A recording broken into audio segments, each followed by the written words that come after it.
मैं तेरे लिए लड़ी, उनके लिए तू लड़ी। নমস্কার, এই ভিডিওর মাধ্যমে সিতারে জমিন পার সিনেমাটির রিভিউ করে শোনাবো। মিস্টার পারফেক্ট আমির খান দীর্ঘ 3 বছর পরে আবার বড় পর্দায় ফিরলেন, আর বলবো স্বমহিমায় ফিরলেন। 2022 সালে লাল সিং চাড্ডা নিয়ে এসেছিলেন, কিন্তু সেই সিনেমাটা সেইভাবে সফলতার মুখ দেখতে পায়নি। অনেকেই ভেবেছিলেন খানেদের মধ্যে আমির খানের ক্যারিয়ার বুঝি শেষ হয়ে গেল। আবার তিনি ফিরলেন, তবে 2007 সালের তারে জমিন পারের সিকুয়েল নিয়ে। তবে 2025-এর সিতারে জমিন পার সিনেমাটির মধ্যে কপি বা অনুকরণের প্রশ্ন উঠে এসছে। প্রথমে স্প্যানিশ মুভি কম্পিয়ান্স ও পরবর্তীতে হলিউড মুভি চ্যাম্পিয়ন্সের কপি বলে এটাকে ধরে নেওয়া হয়েছে। আমি যেহেতু কম্পিয়ান্স বা চ্যাম্পিয়ন্স দুটোর কোনোটাই দেখিনি, বা আমার মতো যারা ম্যাক্সিমাম ভারতবাসী ওই সিনেমাগুলো দেখেননি, তাদের কাছে এটি একটি মৌলিক গল্পের সিনেমা। এই সিনেমার পরিচালক আর.এস. প্রসন্ন, আর প্রযোজক আমির খান স্বয়ং। তারে জমিন পারের মতন মিউজিক করেছেন শঙ্কর এহসান লয়। এটি একটি স্পোর্টস কমেডি ড্রামাধর্মী ছবি। 2007 সালের তারে জমিন পারের গল্প ছিল একজন ডাউন সিনড্রোম আক্রান্ত 8 বছরের বাচ্চাকে নিয়ে, আর সেই গল্পে মূল বিষয় ছিল ইমোশনস বা চোখের জল। আর 18 বছর পরে আমির খান নিয়ে এলেন সিতারে জমিন পার। এখানে 10টি ইন্টালেকচুয়ালি ডিসেবলড বাচ্চাদের ওপরে গল্প, আর এখানে শুধু ইমোশনস নয়, এখানে ভরে রয়েছে কমেডি, ড্রামা, আর সব থেকে বড় কথা ওই 10টা সিতারার অভিনয় প্রতিভা। সাথে আমির খান মনে করিয়ে দিলেন তার প্রায় 60 বছর না, মাত্র 30 বছর বয়স। গানের মধ্যেও ছুঁয়ে গেলেন পাপা कहते हैं बड़ा नाम करेगा। এই গানের কথাই মনে করালেন এত বছর পর আজকের সিতারে জমিন পারের একটি গানের মাধ্যমে। হয়তো তিনি অভিমান করে যদি সিতারে জমিন পার সাকসেস না পায়, তাহলে হয়তো সিনেমাও ছেড়ে দেবেন। তবে যে পথ ভারতীয় সিনেমাকে দেখিয়ে গেলেন, সে পথ বুঝি আর কোনোদিনও কেউ খুঁজে পাবে না। প্রত্যেকটি সিনেমার মধ্যে তিনি দিয়ে গেছেন একটা করে সোশ্যাল মেসেজ। আজকে হয়তো বিভিন্ন কারণে তার প্রতি ভারতবাসী একটু বিরক্ত, তার অপরাধ নিশ্চয়ই করে আছে, তবে সবার ওপরে তিনি একজন শিল্পী, এবং তিনি এই সিনেমার মাধ্যমে যে শিল্পকর্মের নিদর্শন দিলেন, সেটা আজীবন একজন সিনেমা প্রেমী হিসাবে কেউই ভুলতে পারবে না।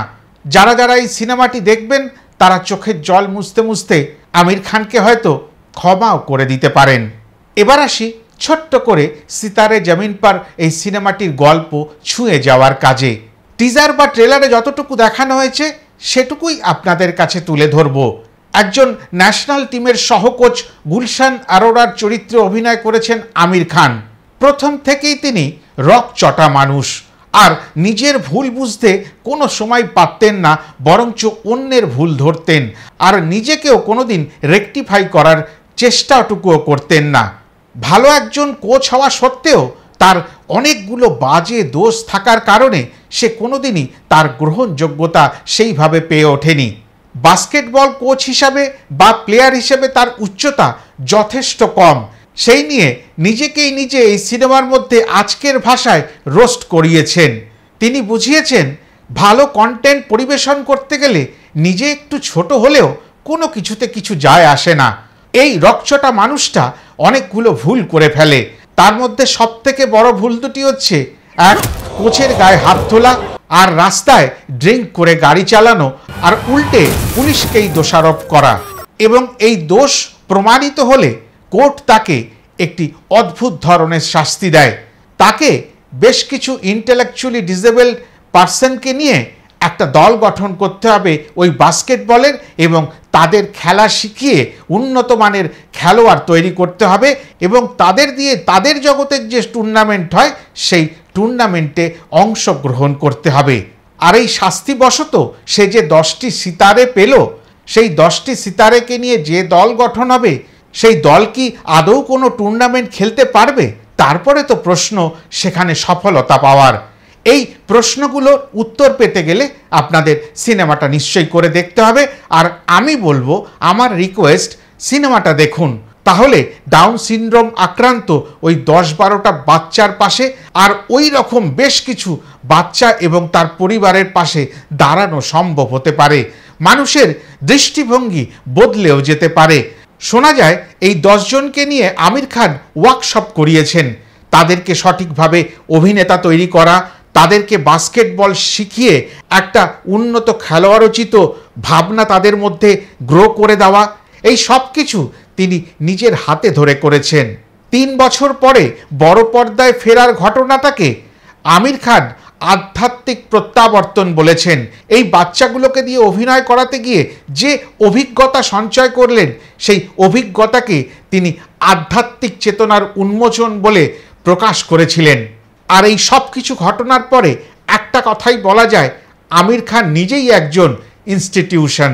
একটা ভালো সোশ্যাল মেসেজ থাকবে এই ভেবে প্রাথমিকভাবে খুব বেশি বড় আশা না নিয়ে সিনেমাটি দেখতে গেছিলাম। কেননা বিগত কয়েকদিন ধরে যেই ধরনের রিভিউ টুইটারে, ফেসবুকে বা বেশ কিছু স্পেশাল স্ক্রিনিংয়ের পরে বা গতকালকে প্রিমিয়ার শোজগুলোর পরে যা 2-1 জনের বক্তব্য শুনেছি, তাতে অনেকটা আশাহত হয়েছিলাম। আবার অনেকে ভূয়সী প্রশংসা করেছেন। তার মধ্যে মনে পড়ছে শচীন তেন্ডুলকারের কথা। একবার ভাবছি যে এই সিনেমাটা কীরকম হবে কীরকম হবে না, এই ভাবতে ভাবতে যখন অবশেষে এই সিনেমাটা দেখলাম, তখন বুঝলাম মানুষটার থেকে যা আশা করেছিলাম তার থেকে কয়েকশো গুণ বেশি নিয়ে বাড়ি ফিরতে পারলাম। আর সেটাই আমার বন্ধু বান্ধব ভাই বোনেদের পরিবারের সবার কাছে তুলে ধরতে পারছি। একটা জিনিস শিক্ষা পাওয়া গেল, এই ইন্টেলেকচুয়ালি ডিসেবলড, ডাউন সিনড্রোম আক্রান্ত এই ধরনের বাচ্চাদের আমরা মনে করি হয়তো তারা নর্মাল নয়, অনেকে মনে করেন পাগল, অনেকে আবার বলেন অ্যাবনর্মাল। এই মানুষগুলোর থেকেও যে প্রচুর শিক্ষা নেওয়ার আছে, সেটা এই সিনেমা আপনাকে আমাকে শিখিয়ে দিয়ে গেল। সিনেমার মধ্যে সংলাপের মাধ্যমে একটা জিনিস পরিষ্কারও করে দেওয়া হলো যে এই ধরনের ইন্টেলেকচুয়ালি ডিসেবলড পার্সনদের একটা সমস্যা থাকে। সেই সমস্যাটার মূল উৎস ক্রোমোজোম। সেই বিষয়টা পরিষ্কার করে তুলে ধরা হয়েছে। আমরা যারা নিজেদেরকে নর্মাল মনে করি, আরেকজনকে অ্যাবনর্মাল মনে করি, তারা বুঝতে পারবো যে আমরা যে দোষ ত্রুটি নিয়ে মানুষ, যেটা আমাদের কাছে নর্মাল সেটা অন্যজনের কাছে অ্যাবনর্মাল হতেও পারে। আবার তাদের কাছে যেটা নর্মাল আপনার নজরে সেইটাই মনে হচ্ছে হয়তো অ্যাবনর্মাল। এই ঘটনাগুলো প্রায়শই হয়, আমার সঙ্গেও ঘটে, হয়তো আপনার সঙ্গেও ঘটে। তাই বলা যেতে পারে সবাই সবার মতো সাধারণ। আর এই সবটা সত্যি হতে পারে যদি আমাদের ভেতরকার ওই 3 অক্ষরের একটা কথা ছুঁড়ে ফেলে দিতে পারি, সেটা হচ্ছে ইগো। এতটাই বলার ছিল। আশা করি ভিডিওখানি ভালো লাগলো। ভালো লাগলে যা বলি প্রত্যেকবারের মতন লাইক, কমেন্ট, শেয়ার করে নেবেন। প্রত্যেকবার ভিডিও দেখেন কিন্তু চ্যানেলটা সাবস্ক্রাইব করা হয় না, তারা দয়া করে চ্যানেলটি সাবস্ক্রাইব করে নেবেন। যারা ফেসবুক পেজে দেখবেন তারা পেজটির পাশে দাঁড়াবার জন্য পেজটিকে ফলো করে রাখবেন। আগামী দিনে এরকম নতুন নতুন কন্টেন্ট নিয়ে কথা দিলাম আপনাদের কাছে ফিরে আসব। সবাই ভালো থাকবেন। ততক্ষণের জন্য বিদায়।